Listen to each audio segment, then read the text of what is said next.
Hi friends, எல்லாத்துக்கும் வணக்கம். நம்ம லாலிபாப்பில் வந்து பார்த்திங்க அப்படின்னா ஒரு டிஸ்னி டேங்கிள்டு தீம் கேக் வந்து நம்ம பண்ணோம்.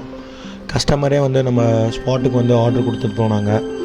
அந்த கேக்கும் வந்து பார்த்திங்கன்னா சூப்பராக வந்திருக்கு. அதை போய் நம்மளே போய் அவங்களுக்கு டெலிவரி பண்ணிவிட்டு அப்புறம் அவங்களோட ரிவ்யூஸ்லாம் கேட்டோம். ரிவ்யூஸ்லாம் சூப்பராக இருக்குது அப்படின்ற மாதிரி சொன்னாங்க. அதேமாதிரி நம்மளே அவங்களுக்காக அவங்க என்ன மாடலில் கேட்டாங்களோ அதை அப்படியே நம்ம எக்ஸிக்யூட் பண்ணி, அதே மாதிரி அவங்க குழந்தையோட பேரை வந்து தனியாக வந்து கஸ்டமர் ஸ்டிக்காக வேறு நம்மள்ட்ட கேட்டிருந்தாங்க. அந்த ஸ்டிக்கும் வந்து நம்ம வெளியில் ஆர்டர் பண்ணி அதை ப்ளேஸ் பண்ணி நம்ம கொடுத்தோம். நம்ம மஃபின்ஸு எல்லாமே ரொம்ப பண்ணோம். இன்றைக்கி டே வந்து இது சூப்பராகவே போச்சு. நீங்களும் கேட்க பாருங்கள், கேக்கும் சூப்பராக இருக்குது. உங்களோட ரிவ்யூஸ் அண்டு உங்கள் ஆர்டர்ஸ் வந்து எங்களுக்கு டிஎம் பண்ணுங்கள், அப்புறமேட்டு எங்களுக்கு கால் பண்ணுங்கள். தேங்க்யூ.